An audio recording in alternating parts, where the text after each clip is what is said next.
Je vous présente donc la nouvelle gamme de compteurs UEC80 et UEM80 de la marque Algoduet.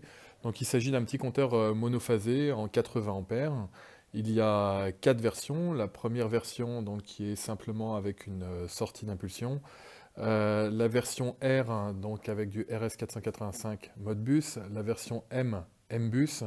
Et la version E où on a donc une sortie Ethernet que vous pouvez voir ici. Ce petit compteur est un petit compteur qui fait 2 modules de large, donc 36 mm de large. Sur la face avant, donc vous voyez tout d'abord l'écran. Ici en bas à droite, le bouton multifonction. Au niveau des branchements du bornier inférieur, vous avez l'arrivée de phase, sortie de phase et le branchement du neutre. Sur la partie supérieure, alors sur la version sortie d'impulsion, vous avez 2 bornes pour faire basculer du tarif 1 au tarif 2 si jamais on a besoin des 2 tarifs, et 3 petites bornes pour 2 sorties d'impulsion qu'on peut paramétrer comme on le souhaite.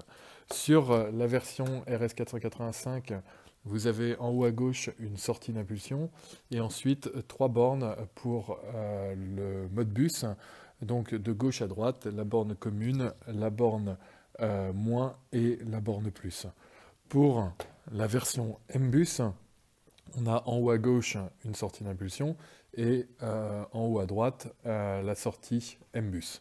Et la version Ethernet, donc comme je vous le montrais, le RJ45 pour le branchement de l'Ethernet. Alors, qu'est-ce qu'on va retrouver sur la face avant du compteur? En haut à gauche, tout d'abord la marque, ensuite l'appellation du compteur électrique. Sur le côté, on voit la température d'utilisation, mais surtout le CE suivi du M qui montre que le compteur est certifié MID, donc pour la facturation de l'électricité. Ce compteur est de classe B. On a ensuite en bas à gauche une sortie, une LED qui va clignoter.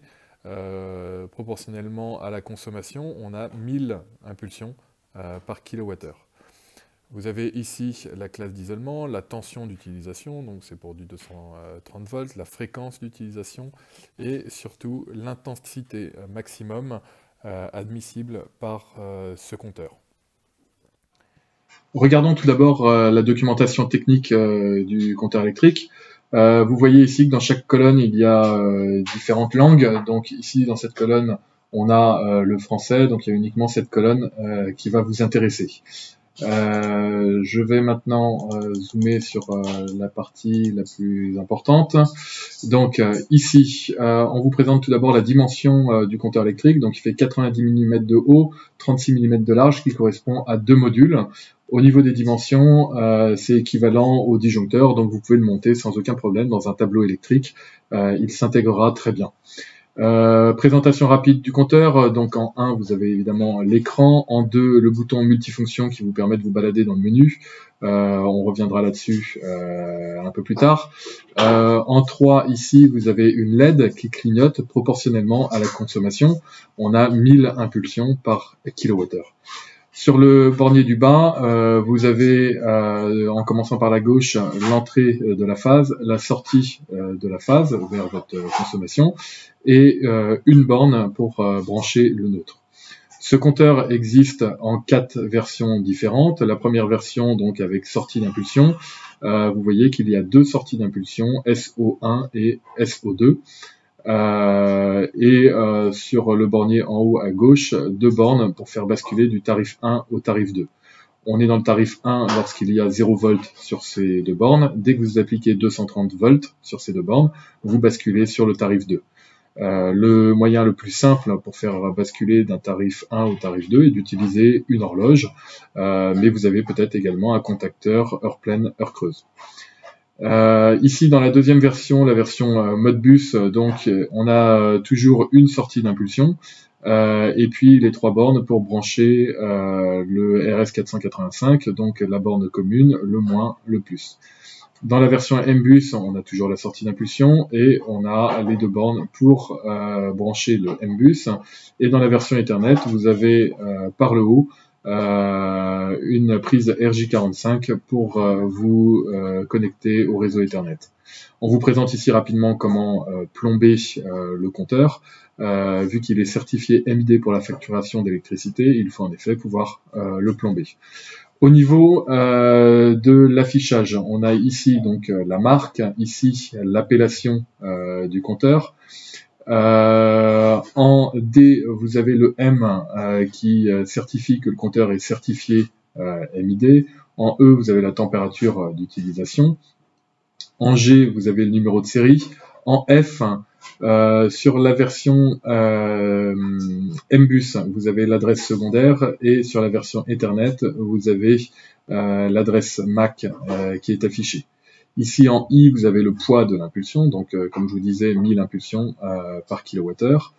En J, la classe de protection. Ici en K, vous avez la tension d'utilisation, donc 230 volts, hein, on est sur un réseau monophasé 230 volts. En L, vous avez la fréquence d'utilisation, c'est de 50 Hz. En M, vous avez l'intensité maxi, donc ça c'est un point important, 80 ampères, ce compteur ne doit pas dépasser 80 ampères. En E, vous vous en occupez pas, c'est pour une communication externe que nous ne commercialisons pas. En F, vous avez un rappel rapide de comment brancher un compteur en mode bus, donc uniquement pour la version mode bus. En G, vous avez un rappel du branchement pour le MBus, donc uniquement pour la version MBus. En H, on vous indique les petites LED, leur fonctionnement uniquement pour la version Ethernet. Donc ici, ça c'est la connexion Ethernet. En I, on vous rappelle donc le branchement du compteur. On rentre avec la phase, on ressort avec la phase et on va vers le consommateur. Et le neutre, on vient le ramener sur la borne N. En J, on vous indique un petit peu tout ce qui est affiché sur l'écran. Donc, ici, tout d'abord, vous avez la flèche indique si jamais ce qui est affiché, si c'est de la consommation vers la droite ou si c'est de la production vers la gauche. Ici, en 2, vous avez une information si vous êtes dans le mode programmation, par exemple. En 3, comme, c'est si jamais il est en train de communiquer. En 4, c'est plutôt mauvais signe, ça veut dire qu'il y a une erreur. Et vu que le compteur est certifié MID, cela signifie dans la plupart des cas qu'il faut le renvoyer chez le constructeur. En 5, la petite clé et le marteau montrent que vous êtes dans le menu programmation. En 6 et en 7 vous indique si vous êtes en train de paramétrer la sortie d'impulsion numéro 1 ou la sortie d'impulsion numéro 2. Ici, c'est l'affichage principal, donc de la valeur mesurée. En 7, vous avez l'unité, donc si jamais vous avez les kilowattheures, les kilowatts, etc., etc. En 8, si jamais la valeur affichée est la valeur inductive ou capacitive, donc le petit signe du condensateur, c'est pour la valeur capacitive, la petite bobine, c'est pour la valeur inductive.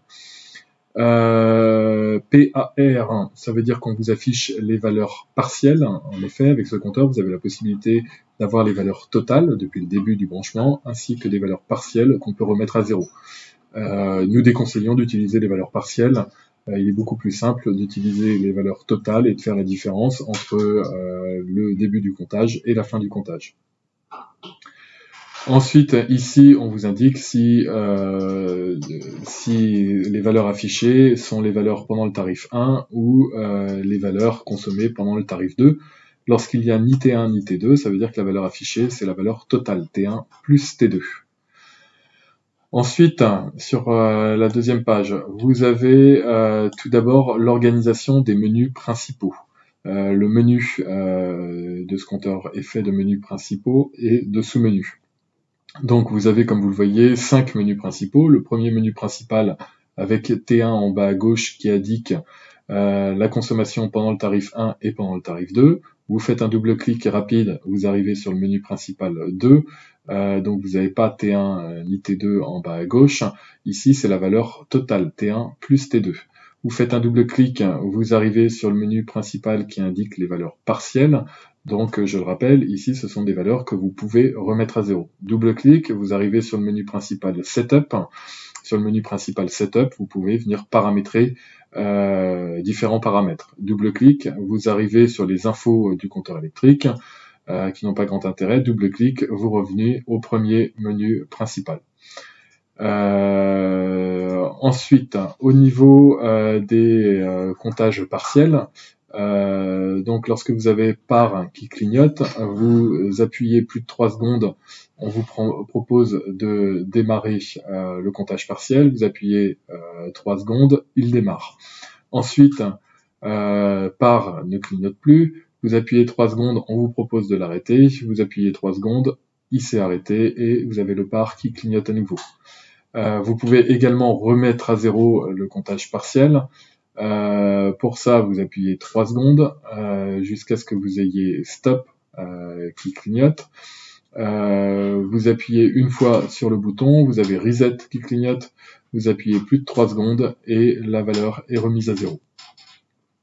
En M, on vous indique le menu Setup, donc tous ces sous-menus ne sont pas forcément affichés, ça dépend de la version du compteur que vous avez. Par exemple, on ne va pas vous proposer de paramétrer le mode bus si vous n'avez pas de mode bus, et non plus la vitesse de communication si vous n'avez pas de communication.